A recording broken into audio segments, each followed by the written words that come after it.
सुलता महाराणा आप सबका स्वागत करती हूँ मेरे YouTube channel SM education the educational platform पर। आज हम MST9 कहानी स्वरूप और विकास अध्याय 5 हिंदी साहित्य में कहानी के एक प्रश्न को चलते हैं। जो प्रश्न है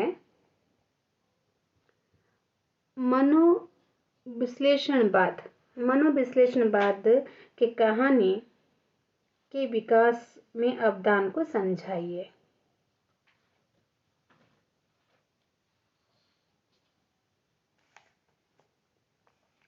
तो चलते उत्तर की ओर। मनोविश्लेषण मानसिक और स्नायुविक रोगों की चिकित्सा की एक विशिष्ट पद्धति है। जो मनोविश्लेषण है ये हमारी मानसिक और स्नायुविक रोग चिकित्सा का एक विशिष्ट पद्धति है। इससे मनोविश्लेषण के साथ व्यक्ति के मन में चल रही उधेड़ बुन को समझने में आसानी होती है। मनोविश्लेषण से क्या होता है, मनुष्य के अंदर जो उसके मन में जो चिंताएं चल रही है उसे जानने में आसानी होती है। सिगमंड फ्रॉइड को इसका जन्मदाता माना जाता है। मनोविश्लेषणवाद का जो जन्मदाता है वो है सिगमंड फ्रॉइड, जिनके द्वारा चिकित्सा पद्धति में इसका सफलतापूर्वक प्रयोग किया गया है। और सिगमंड फ्रॉइड के द्वारा जो मनोविश्लेषणवाद है उसे चिकित्सा में अच्छे से प्रयोग किया गया है। प्रेमचंद तो कहानी में किसी न किसी मनोवैज्ञानिक सत्य की प्रतिष्ठा को आवश्यक मानते थे। संक्रांति युग तक आते आते रचनाकारों के लिए व्यक्ति का मनोविश्लेषण भी उतना ही महत्वपूर्ण हो गया जितना बाहरी संसार। यानी संक्रांति युग में आते थे रचनाकारों के लिए व्यक्ति का मनोविश्लेषण भी उतना ही महत्वपूर्ण होगा जो बाहरी संसार में होता है। पश्चिम से आए वैज्ञानिक सिद्धांत के ज्ञान से इस युग के कथाकारों को यह समझने पर विवश किया कि मनुष्य का अंतर जगत उसके बाहरी जगत से कहीं अधिक प्रभावशाली होता है। यानी वैज्ञानिक कारणों से, वैज्ञानिक तथ्यों से ये प्राप्त होता है कि मनुष्य का जो अंतर जगत है वो प्रभावशाली होता है किससे, बाहर जगत से। और उसके इस जगत की जटिलताएं उसे हर क्षण प्रभावित करती रहती हैं। मनोविश्लेषण पद्धति से हम व्यक्ति के अंतर जगत की गूंथियों को समझने की क्षमता भी प्राप्त हुई और व्यक्तित्व की जटिलताओं का विश्लेषित करने की समझ भी मिली है। एडलर मनोविज्ञान में लिबिडो अथवा कामवृत्ति का उतना महत्व नहीं है। एडलर के मनोविज्ञान में लिबिडो अथवा कामवृत्ति का उतना महत्व नहीं है जितना अहम का है, यानी ईगो का है। उसके मनोविज्ञान में लिबिडो उसके अनुसार प्रत्येक व्यक्ति में स्वाभाविक मूल प्रवृत्ति अहम स्थापन की होती है। इस अहम स्थापन की इच्छा और जीवन के यथार्थ का विरोधी मानसिक जीवन की मुख्य समस्या है। यानी जो अहम है, मनुष्य का जो अहम है वही उसके मानसिक जीवन की मुख्य समस्या होती है। यानी आप जो ईगो पर अट जाते हो तो वही आपकी मानसिक स्थिति, समाज में आपकी मानसिक स्थिति का गठन करता है। युग ने भी मनोविश्लेषण के सिद्धांत में कुछ सुधार करके अपना जो मध्य है उसने भी संसार भर के आधुनिक साहित्य को प्रभावित किया है।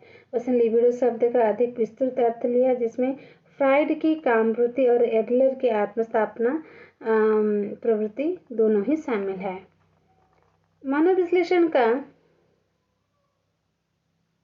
मनोविश्लेषण का सिद्धांत विचार जगत में न्यूटन, कोपरनिकस, आइंस्टाइन और मार्क्स के सिद्धांतों की तरह क्रांतिकारी सिद्ध होता है। जो मनोविश्लेषण का सिद्धांत है वो कोपरनिकस और आइंस्टाइन और मार्क्स के द्वारा क्रांतिकारी सिद्ध हुआ है। साहित्य और कलाओं पर इसका व्यापक प्रभाव पड़ा है। साहित्य और कहानी पर इसका व्यापक प्रभाव पड़ा है। साहित्य और कला पर इसका व्यापक प्रभाव पड़ा है। नैतिकता और उसके प्रतिमानों पर इस सिद्धांत ने नया प्रकाश डाला है और स्वच्छंद विचारों की एक नई पीढ़ी को जन्म दिया है। अंग्रेजी साहित्य में D.H. लॉरेंस और जेम्स ज्वायस इस प्रवृत्ति के प्रतिनिधि लेखक हैं। और हिंदी कथा साहित्य में इलाचंद्र जोशी ने अपने उपन्यास और कहानियों में इसका प्रत्येक तथा जैनेन्द्र वाग्गे ने परोक्ष चित्रण दिया है। इलाचंद्र जोशी के उपन्यास सन्यासी, प्रेत और छाया, पर्दे की रानी, कहानियाँ, प्लेनचेट, खंडर की आत्माएं उनकी इस प्रकार की रचना है। एक आंदोलन के रूप में तो नहीं, एक दृष्टि के रूप में मनोविश्लेषण ने आधुनिक साहित्य से जुड़े हर विधा के रचनाकारों को आकर्षित किया है। कहानीकार को तो विशेष रूप से यानी जो मनोविज्ञान है ये कहानीकार को आकर्षित किया है और आधुनिक साहित्य को भी ये आकर्षित किया है। इसका कारण यह है कि कहानी मानव मन के अंदर घुसकर ही अपना संसार रचती है। जो कहानी है वो ऐसी नहीं बनती है, वो मानव के मन में जाकर ही अपना संसार बनाती है। कहानी की संरचना उसके चरित्र के द्वारा की जाती है और चरित्र का द्वंद्व उनके मन के उहापोहा द्वारा किया जाता है। जो कहानी का संरचना है वो चरित्र के द्वारा, कहानी जो बनाते हैं वो संरचना होती है तो वो चरित्र के द्वारा होती है, और जो कहानी बनाई जाती है वो मन के द्वंद्व को लेकर बनाई जाती है। कथा साहित्य एक प्रकार से समाज और व्यक्ति के बीच चलने वाला संवाद है, इसीलिए भी मनोविश्लेषण की कहानी की रचना प्रक्रिया में प्रमुख महत्ता है। प्रेमचंद युगीन कहानियों में उपयुक्त दो प्रमुख आंदोलन के अलावा भारतीय भाषाओं के साहित्य, विशेषकर बांग्ला भाषा के साहित्यकारों रविंद्रनाथ टैगोर, शरतचंद्र चट्टोपाध्याय का विशेष प्रभाव पड़ा है। यह प्रभाव तथ्य के स्तर पर ही नहीं, शिल्प और भाषा के विन्यास के स्तर पर भी पड़ा है।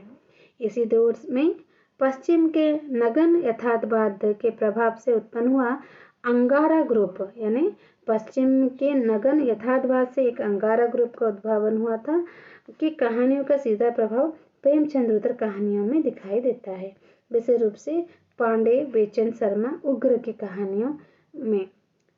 कालखंड की दृष्टि से हिंदी कहानी का यह युग भले ही बहुत छोटा हो, लेकिन कहानी के आधारभूत चरित्र तथा उसमें की जाने वाली पाठकीय अपेक्षाओं को देखते हुए यह युग हिंदी कहानी को महत्वपूर्ण व्यक्तित्व प्रदान करती है।